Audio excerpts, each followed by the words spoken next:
So good afternoon.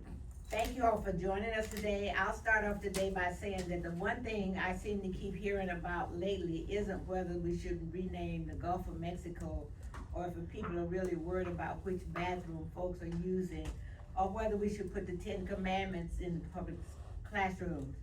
No, people are talking about any of these things, not talking about any of these things.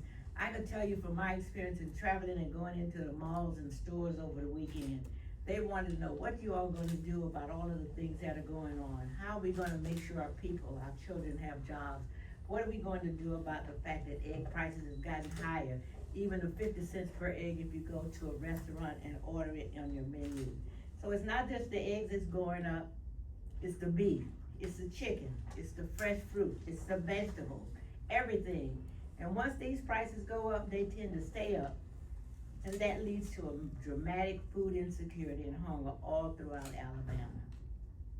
Before the pandemic and inflation made this situation worse, Alabama had already been struggling to make sure that our children and families across our state had enough food on the table.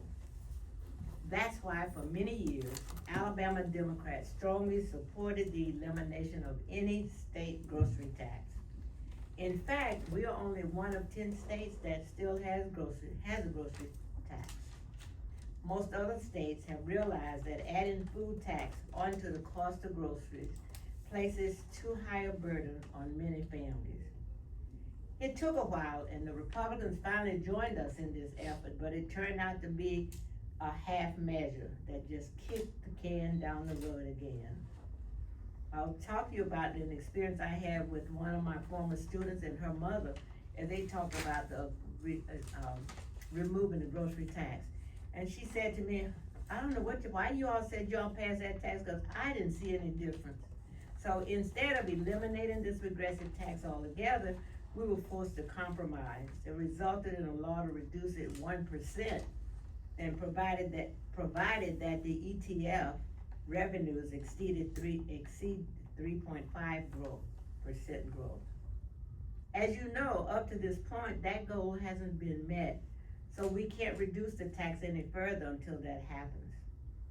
That's what the Republicans wanted. So as the egg prices and other basic goods at the grocery store continue to soar with no end in sight, Alabama today is still taxing groceries, and hardworking families are unnecessarily hurting. That is why we will be introducing legislation this session to get rid of grocery tax permanently. The people of Alabama needs immediate relief. They can't afford to wait around and hoping that maybe in another year that they will see another tiny 1% decrease in cost. We need to simply get rid of it now and help those folks put food on their table. Not next year or the year after. We need to do it now. Although we continually fight to improve, the hard and cold fact is that Alabama is the 5th poorest state in the nation, with 17% of its adults and almost 1 out of 4 children facing food insecurity. So many people may not want to hear this, but another hard, cold fact is that the Trump administration is currently taking steps to reduce SNAP, Meals on Wheels, and other food programs that families and children throughout Alabama are relying on. Not only that, but those types of cuts hurt our elderly, many of whom are on fixed income and have disabilities. For them, every single penny counts. That's why we need to permanently eliminate our state tax on groceries, invest more in proven programs to ensure that we end hunger and food insecurity that is hurting our state. When folks are at Walmart having to pay over $5 for a dozen of eggs, the last thing they want to hear is how Republicans in the Alabama legislature wasted our times on debating naming the Gulf of Mexico or renaming the Gulf of Mexico. That's not why our voters sent us here. They sent us here to address real issues, like the ones that they face every time they're in the checkout line, trying to figure out how they can make that dollar stretch, how they can make sure that they're feeding their children. It's plain and simple.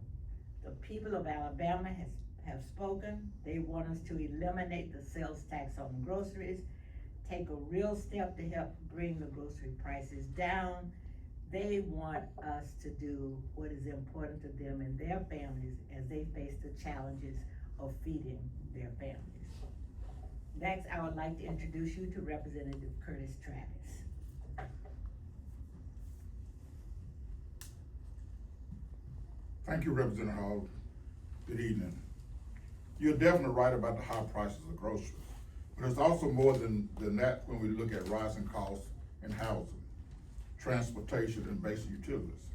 For a long time, people have seen that their paychecks just aren't going as far as they used to.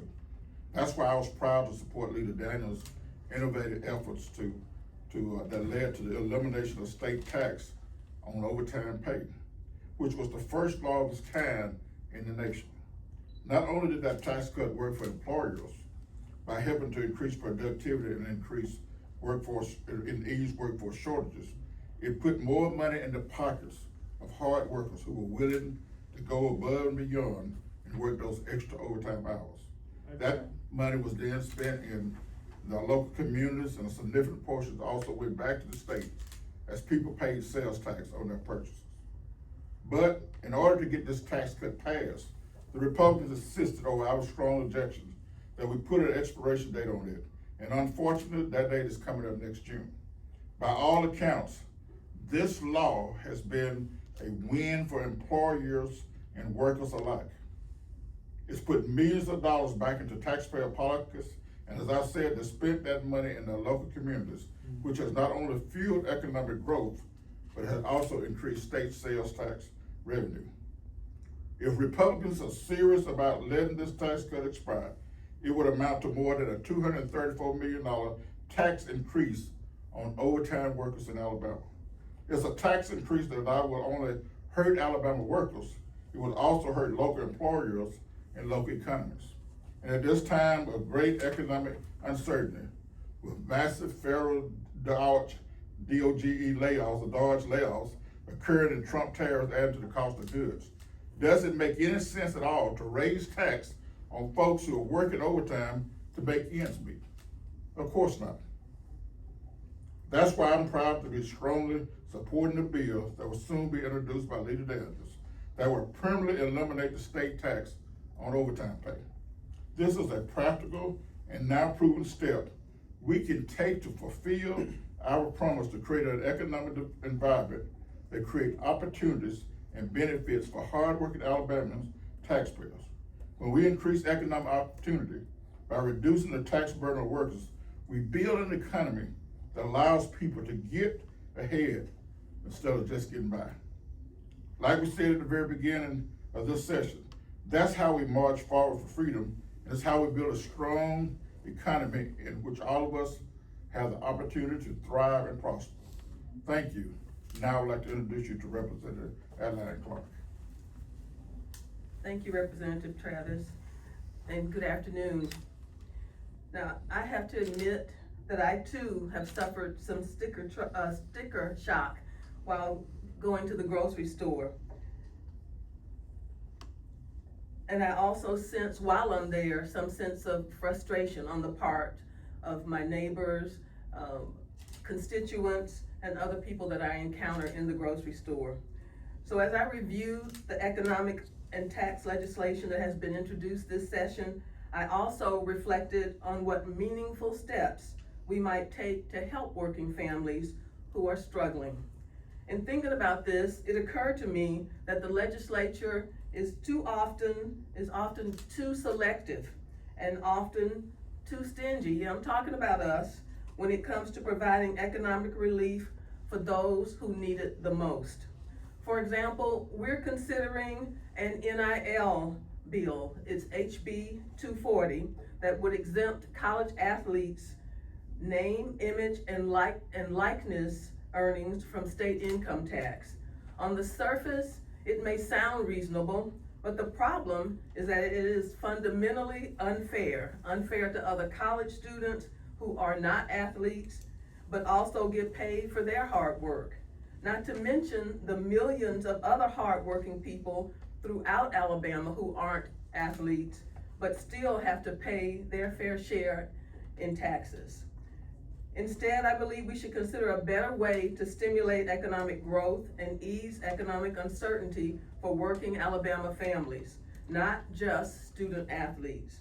That's why House Democrats are introducing legislation that will cut state income taxes from 5% on the first 40 hours worked down to 4%. Doing that, coupled with permanently eliminating state tax on overtime pay, we would put more money in the pockets of hourly workers and help them combat the rising cost of living. That's a tax cut that would be fair and meaningful for hourly workers who keep our economy strong. This will have a huge impact on the lives of so many people that see the cost of everything skyrocketing. In addition, this would also ease some of the financial burden on employers and allow them to invest more in future growth and expansion in our local communities. Most importantly, this would be fair for working Alabamians. To that point, that's why we continue to oppose the CHOOSE Act, which is funneling more and more of our public education dollars into private schools. It's not giving parents a choice, especially parents in rural areas. Instead, it's allowing private schools to enjoy bigger profits as they raise tuition rates, and it's hurting our public schools that have such scarce resources. The CHOOSE Act needs to be repealed, and that money needs to be put back into public education where it belongs. I mention this because we are at a critical time in our state, and as all of us know far too well, every penny counts. For those with wealth and means, an uncertain economy may result in having to endure some small discomforts. But for many Alabama workers who are striving paycheck to paycheck, economic uncertainty can quickly lead to financial calamity and poverty. So as we debate different policies to provide better economic opportunities for Alabama workers and their families, let's make sure that our efforts help everyone and not just a select few. If we're serious about helping working people get ahead, the best and most impactful way to do that is to take less in taxes and give them some peace of mind when they pay the rent or go to the grocery store. Like my colleagues here have said, renaming the Gulf of Mexico won't reduce egg prices. It won't make our electric bills go down or ensure public school teachers have supplies for their classrooms. It's time to stop the political games and stay focused on making life easier and more manageable for the folk who are working 2 jobs just to pay the rent. That's how we can expand economic freedom for every worker in Alabama, and we need to do it now. I thank you, and at this time, my colleagues and I would be happy to entertain any questions you might have. Yes, sir. Have y'all heard any feedback from the budget chairs on some of these proposals that certainly if you were to reduce the state income tax or eliminate the grocery tax, you know, there would be a significant impact there to the general fund or education trust fund. Have you heard any feedback from budget folks? And you're exactly right, and perhaps we can get Representative Travis to restate the impact of making the overtime tax permanent. We see that there are already gains from that tax because people are going back into the economy spending that money. We see an increase in sales taxes. Your point is well taken, but we need to make these things a priority for working families. And then we certainly still are very much in favor of gaming, a comprehensive gaming package, which we think would help to fill any voids that might be caused as a result of reducing the taxes that we've mentioned. Thank you. Yes, ma'am? Along those lines, the grocery tax has been talked about for a long time. The concern has always been the impact on the ETF.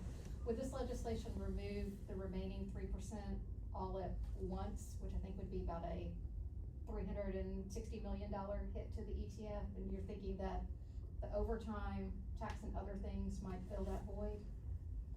So. Sure, I think it will, when you think about the amount of dollars that we're even looking at the Choose Act, when you take that, I think we're looking at it, there's been other proposals for tax cuts, so yes, we'll certainly, feel that eliminating all of the food taxes is the thing to do, and the impact is going to improve the quality of life of the people that we represent.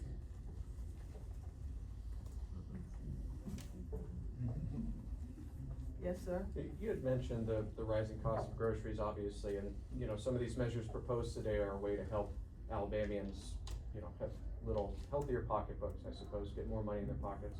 But is there any appetite in the legislature, you think, either this session or in future sessions, to target corporate price gouging? We've not had that discussion, but it's certainly something that I think we will be considering. Yes, sir? Yeah, I had a quick question. During the first Trump administration, in retaliation to Chinese tariffs on steel, the Chinese had put tariffs on North Alabama soybean farmers that had to be compensated later by the federal government. Has there been discussion in the legislature about how to help Alabama farmers if that should happen again now with this new trade war beginning to start? I've not heard any discussion, but I would think as we think about that and look at, see what is happening as you look at the process that they're using for decreasing the services on the national level, I think eventually we will be dealing with that issue because we are a farmer state, we're an agricultural state, and we benefit from those, but there's not been any direct discussion from as far as I'm aware. And it had not been any direct discussion, but I think what's also important, as right now, as the tariffs, you know, and China has already talked about, imposing tariffs on our goods, agricultural goods that comes in. And what happens and everything is not only that, as they put the tax and make it higher, but then a farmer has to decide, you know, from a commodity standpoint, what I'm gonna plant this year, where it's gonna go. So I financial decision I got to make, so if he's facing the decision of what do I plant, how can I make some profit? Because I think, you know, agriculture and farmers, you know, the profit lines are very marginal. They're playing the game and trying to figure out what plant corn, what plant soybeans, what plant cotton, trying to figure it out and everything. The impact of that it will have on them, you know, is I think is really tremendous that we have not yet seen it. But I think, and then the other impact that affects communities and everything, because what happens, you know, what about a piece of equipment that the farmer was gonna buy? You know, farming equipment is very expensive. When they get into that approach and everything, it makes sense where I cannot see where I can, you know, largely go buy purchasing equipment. So that means that goes to deferred piece of equipment that the local dealer would not sell and everything. So that means that would be sales that he does not make, which means, you know, it affects that bottom line. So it's a big multiple effect.